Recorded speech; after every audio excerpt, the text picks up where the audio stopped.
Just wanted to share with you guys something when it comes to LS swaps. What you're gonna need on the end of the crankshaft here is a pilot bearing. They come in the bigger style bearing, what you see here in the bag, or the smaller one that fits in the smaller hole of the crankshaft that I already installed. So depending on your transmission, this is a T56, which takes the smaller bearing on this crankshaft. Other transmissions might need the bigger bearing. When you're converting a LS to a manual transmission, that's something that is like absolutely vital, because if you don't have a bearing inside this crankshaft here, this input shaft right here is just gonna rattle a bunch and mess a bunch of things up, possibly the crankshaft and or possibly, you know, your input shaft and your slave cylinder and everything. It will wreak havoc if you don't have a support bearing in there, and that's vital when it comes to a manual transmission. When it comes down to like truck engines, they came in two different versions. So the crankshaft here is the shorter LS version, but they also came in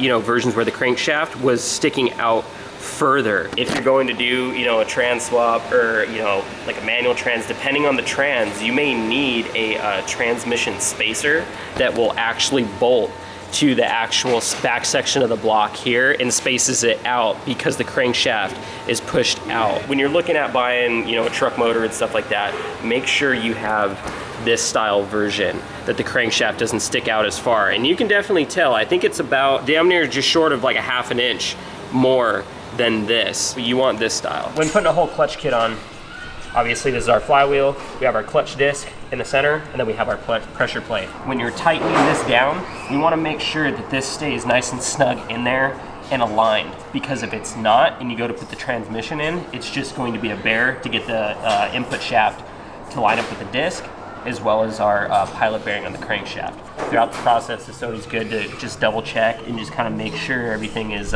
you know, hunky-dory in there while tightening all these down. I'm not going to torque them just yet. I'm just going to do it by hand and kind of do it in a cross pattern that we're evenly torquing down the pressure plate. And once those are all pretty much hand tight, then I'm going to go ahead and double check our alignment tool, make sure it's still good. If it's still good, then I'll go ahead and I'll make the final pass with the torque wrench to the torque specs that the bolts call for. Whatever they don't like, I want. Yeah. I want them to have diarrhea. Josh looks like he has a very weak stomach.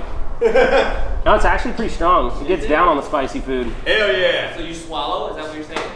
Jeez.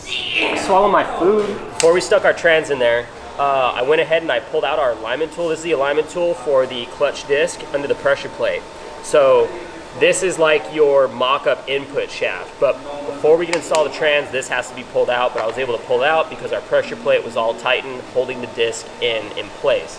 Now that that was out, went ahead and installed the trans, went in super smooth. I'm gonna go ahead and I'm gonna bolt up the rest of the holes here and stick this thing in the car. Do we need to double check math, or one time, one shot, just hammer down? Yeah, I'll just hammer down. Hammer down. Hammer down. Let me get this set up to where I can gauge 90. All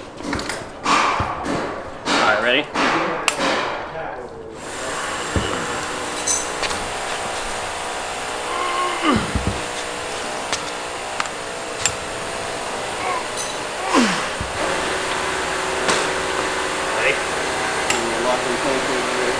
We're at 140 foot-pounds.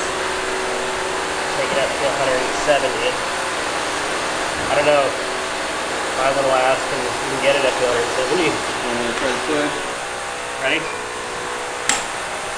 It's at 170. It's past that. If it's at 200, I'll be happy. I'm guessing it's at 220. Ready? Yeah, dude, that's at least 200. I think we're good. Soupy, that's a warning. Follow my food. Guys, follow my food. Soupy, that's a warning, bro. All right. That's a warning. Red card. Ready? Red card. Flag on the play.